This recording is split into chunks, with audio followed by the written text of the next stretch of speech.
Sure ko lang wala ka naman choice. Sino dito yung mga trentahin na katulad ko? Yung every time na namimit mo yung mga kabatchmate mo or may reunion kayo, lagi yung tanong, may asawa ka na ba? May anak ka na ba?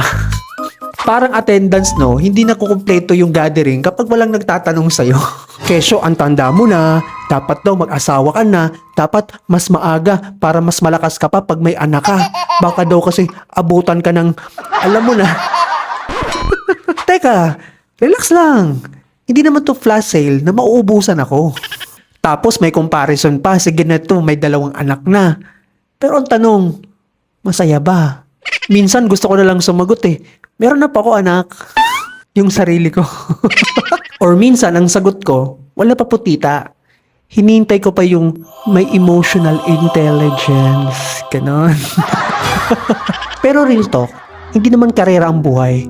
Hindi ibig sabihin na nauna sila na yung panalo. Mas okay ng late, pero tama. Kesa maaga ka nga, pero mali naman. Ikaw din naman mahihirapan.